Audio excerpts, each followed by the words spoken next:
Nicobar island के बारे में। इस वीडियो में हम आपको बताएंगे कि आप अंडमान निकोबार कैसे जाएं, अंडमान एंड निकोबार में ठहरने की क्या व्यवस्था रहेगी, अंडमान निकोबार में आप डे बाय डे कैसे घूम सकते हैं और कहां घूमने के लिए जा सकते हैं, एंड यहाँ पर होने वाली एक्टिविटीज को आप कहां और कैसे कर सकते हैं।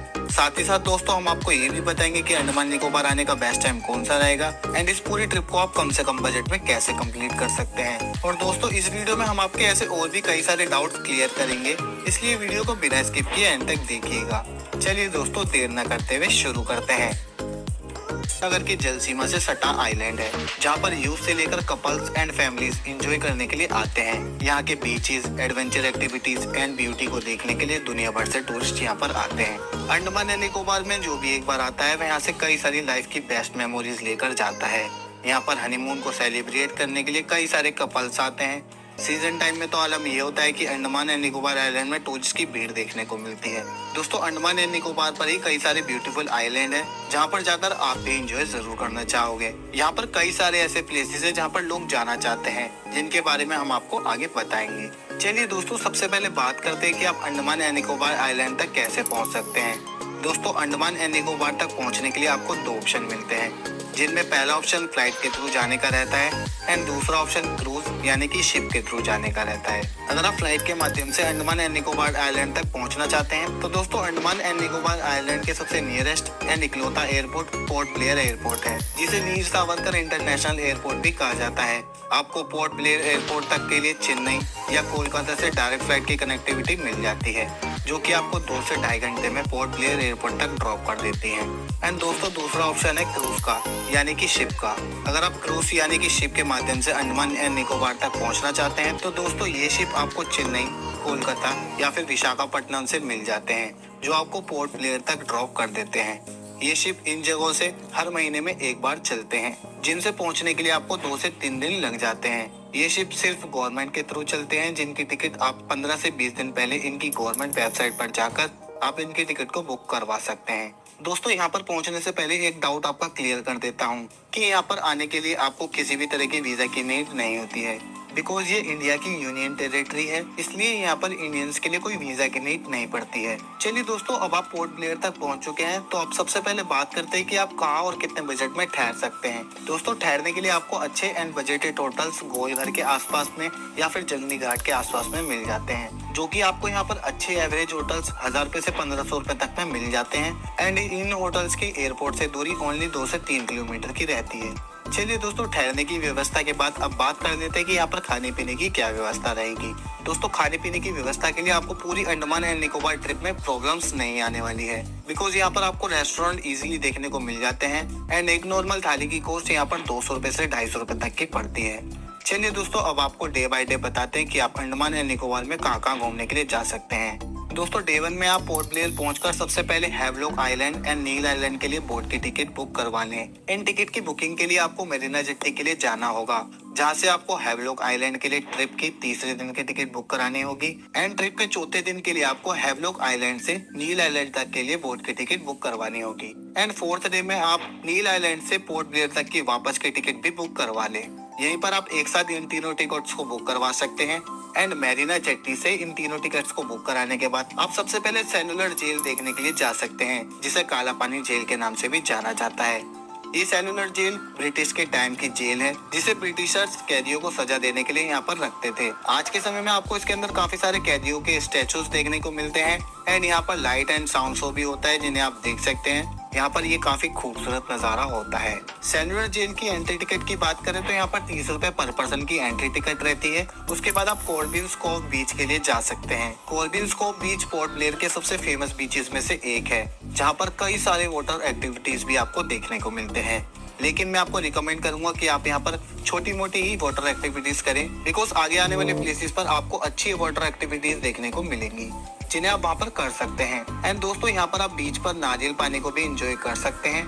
दोस्तों पोर्ट ब्लेयर में आप इन सभी प्लेसेस को कवर करने के लिए ऑटो या टैक्सी की बुकिंग करके इसकी साइट सीइंग कर सकते हैं। ये थोड़ा एक्सपेंसिव ऑप्शन रहेगा। दूसरा ऑप्शन है कि आप इन प्लेसेस पर विजिट करने के लिए अपने होटल्स के पास से ही स्कूटी रेंट पर ले सकते हैं, जो कि आपको 500 रुपए से 600 रुपए पर डे के हिसाब से मिल जाती है।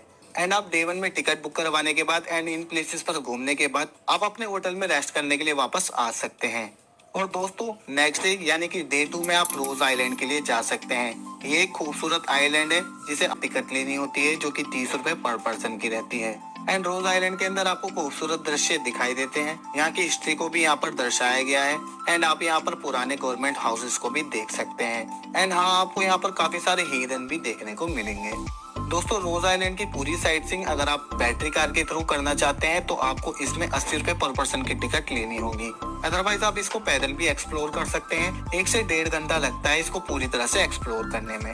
अगर बात करें कि आप पोर्ट ब्लेयर से रोज आइलैंड तक कैसे पहुंचे, तो आप Rajiv Gandhi Water Sport Complex पहुंचकर वहां से रोज आइलैंड तक पहुंचने के लिए बोट की टिकट की बुकिंग करवा सकते हैं। यहाँ से रोज आइलैंड के टिकट के चार्जेस 370 रुपए पर पर्सन के हिसाब से रहते हैं। उसके बाद आप नॉर्थ बे आइलैंड के लिए जा सकते हैं, जिसमें आपको पहुंचने के लिए 20 से 30 मिनट लगेंगे। एक ब्यूटीफुल आइलैंड है जो कि काफी सारी वाटर एक्टिविटीज के लिए जाना जाता है। यहाँ पर आप sea walk, parasailing and most famous scuba diving जैसी कई वाटर एक्टिविटीज कर सकते हैं। स्कूबा डाइविंग के चार्जेस 3500 रुपए पर पर्सन के हिसाब से रहते हैं एंड पैरासेलिंग के 3200 रुपए पर पर्सन के हिसाब से। दोस्तों इसकी टिकट भी आप सेम तरीके से Rajiv Gandhi Water Sport Complex पहुंचकर वहां से इसकी टिकट बुक करवा सकते हैं, जो कि 570 रुपए पर पर्सन के हिसाब से रहती है। एंड दोस्तों आपके पास एक और ऑप्शन रहता है। अगर आप इन दोनों प्लेसेस पर एक दिन में ही घूमना चाहते हैं तो आप इन दोनों आइलैंड पर घूमने के लिए एक ही साथ की टिकट बुक करवा सकते हैं, जो कि 770 रुपए पर पर्सन की रहती है। रोज आइलैंड पर घूमने के लिए आपको 1 से 1.5 घंटे के आसपास का समय मिलता है, जो कि रोज आइलैंड को एक्सप्लोर करने के लिए काफी रहता है। एंड ध्यान रखिएगा दोस्तों, अगर आप इन दोनों प्लेसेस पर एक ही दिन में विजिट करना चाहते हैं तो आप ओनली सुबह 8 बजे से दोपहर के 2 बजे तक विजिट कर सकते हैं। एंड अगर आप सिंगल रोज आइलैंड पर विजिट करना चाहते हैं तो आपके पास पूरे दिन का समय है। आप किसी भी समय विजिट यहाँ पर कर सकते हैं। यहाँ पर से टिकट नहीं लेनी है तो आपके पास एक और ऑप्शन रहता है ऑनलाइन टिकट बुकिंग का। आप bookmyboat.com पर जाकर इसके टिकट की बुकिंग कर सकते हैं, जिसकी वेबसाइट की लिंक आपको नीचे डिस्क्रिप्शन में भी मिल जाएगी। आप यहाँ पर एंजॉय करने के बाद वापस अपने होटल में स्टे करने के फुल आइलैंड है, जहाँ पर काफी सारे फेमस बीचेस हैं, जिन्हें एक्सप्लोर करने के लिए टूरिस्ट यहाँ पर जरूर आते हैं। एंड यहाँ पर काफी सारी फेमस स्पोर्ट एक्टिविटीज भी होती है जिन्हें आप यहाँ पर कर सकते हैं। एंड दोस्तों यहाँ पर काफी सारे फेमस बीचेस भी हैं जहाँ पर आप जा सकते हैं। जैसे सबसे पहले आप राधानगर बीच के लिए जा सकते हैं। राधानगर बीच पूरे आइलैंड का सबसे फेमस बीच है, जहाँ आपको काफी ब्यूटीफुल नज़ारे देखने को मिलते हैं। उसके बाद आप एलिफेंटा बीच के लिए जा सकते हैं, जहाँ पर आप स्कूबा डाइविंग जैसी कई सारी वाटर एक्टिविटीज भी कर सकते हैं। एंड स्कूबा डाइविंग के चार्जेस यहाँ पर 3500 रुपए पर पर्सन के रहते हैं। उसके बाद आप काला पत्थर बीच के लिए जा सकते हैं, जो कि काफी ब्यूटीफुल बीच है। अगर आप कपल्स हैं तो आपको यहाँ पर जरूर जाना चाहिए, क्योंकि यहाँ आप काफी अच्छा टाइम स्पेंड कर सकते हैं। दोस्तों डे 3 में आपको यहीं पर ठहरने की व्यवस्था करनी होगी। यहाँ पर ठहरने के लिए आपको होटल राधानगर बीच के पास में ही मिल जाते हैं, जो कि आपको यहाँ पर एवरेज होटल 1000 से 1500 रुपए तक में मिल जाएंगे। एंड मील के लिए भी यहाँ पर आपको किसी भी तरह की परेशानी नहीं होगी। एंड दोस्तों हैवलॉक आइलैंड के इन सभी बीचेस पर घूमने के लिए आप स्कूटी रेंट पर ले सकते हैं, जो कि आपको 500 रुपए से 600 रुपए तक में पर डे के हिसाब से मिल जाती है। ये आपको आपके होटल के पास में ही मिल जाएगी। एंड दोस्तों आप इन सभी प्लेसेस पर इस स्कूटी के थ्रू घूम सकते हैं। एंड इन सभी प्लेसेस पर घूमने के बाद आप अपने होटल में रेस्ट करने के लिए आ सकते हैं। एंड उसके बाद आप नेक्स्ट डे यानी कि डे 4 में हैवलॉक आइलैंड से नील आइलैंड तक बोट के थ्रू जा सकते हैं, जिसकी टिकट की बुकिंग आपने पहले ही करवा ली थी, जैसा कि मैंने पहले वीडियो में बताया था। नील आइलैंड बोट के थ्रू पहुंचकर आप नील आइलैंड में सबसे पहले स्कूटी रेंट पर ले लीजिए, जिससे कि आपको नील आइलैंड के सभी प्लेसेस को एक्सप्लोर करने में परेशानी ना हो। यहाँ पर भी आपको 500 रुपए से 600 रुपए तक में स्कूटी रेंट पर मिल जाती है, जो कि पर डे के हिसाब से रहती है। नील आइलैंड पर आप सबसे पहले लक्ष्मणपुर बीच के लिए जा सकते हैं, जहाँ पर ज्यादातर कपल्स आकर हनीमून का अच्छा टाइम स्पेंड करते हैं। एंड फैमिलीज एंड फ्रेंड्स के लिए भी आपको कई सारी वाटर एक्टिविटीज देखने को मिलती है, जहाँ पर आप इन एक्टिविटीज को भी कर सकते हैं। उसके बाद आप भरतपुर बीच के लिए जा सकते हैं। ये भी एक ब्यूटीफुल बीच है, जहाँ पर आप अपनी फैमिलीज एंड फ्रेंड के साथ काफी एंजॉय कर सकते हैं। यहाँ पर आप ब्यूटीफुल पिक्चर्स को भी क्लिक कर सकते हैं। यहाँ पर काफी देखने लायक नजारा होता है। एंड उसके बाद आप सीतापुर बीच के लिए जा सकते हैं, जो कि नील आइलैंड के सबसे फेमस एंड फेवरेट बीचेस में से एक है, जहाँ पर आप जरूर जा सकते हैं। एंड दोस्तों इन सभी बीचेस पर घूमने के बाद एंड नील आइलैंड पर अच्छे से टाइम स्पेंड करने के बाद आप इवनिंग में वापस पोर्ट ब्लेयर के लिए जा सकते हैं, जो कि बोट के थ्रू आप जाएंगे, जिसकी टिकट की बुकिंग आप डे 1 में ही करवा चुके थे। एंड पोर्ट ब्लेयर में पहुंचने के बाद आप उसी दिन होटल में रेस्ट कर सकते हैं, या फिर आप उस रात अपने शहर के लिए वापस लौट सकते हैं। दोस्तों ये 4 से 5 दिन की ट्रिप आपकी यहीं पर समाप्त हो जाएगी। दोस्तों खाने पीने की या ठहरने की या फिर स्कूटी रेंट पर लेने के लिए आपको पूरे ट्रिप में ज्यादा परेशानी नहीं होने वाली है, बिकॉज यहाँ पर आपको इजीली ये सभी चीजें प्रोवाइड हो जाएंगी। अगर बात करें कि यहाँ पर आने का बेस्ट टाइम कौन सा रहेगा, तो आप यहाँ पर मानसून के समय को छोड़कर किसी भी टाइम आ सकते हैं। जैसे कि आप सितंबर से लेकर मई के एंड तक आ सकते हैं। इस समय यहाँ पर काफी अच्छा मौसम आपको देखने को मिलेगा। एंड अगर बात करें कि इस पूरी ट्रिप को कंप्लीट करने में एक कपल का कितना खर्चा आएगा, तो दोस्तों 2 पर्सन का खर्चा इस पूरी ट्रिप को कंप्लीट करने में 15,000 से 16,000 रुपए तक का आएगा, जिसमें मैंने आपके पोर्ट ब्लेयर पहुंचने के बाद का खर्चा इंक्लूड किया है। एंड इसमें मैंने आपका किसी भी तरह के एडवेंचर का खर्चा इंक्लूड नहीं किया है। दोस्तों आई होप मेरी इस वीडियो से आपको अंडमान एंड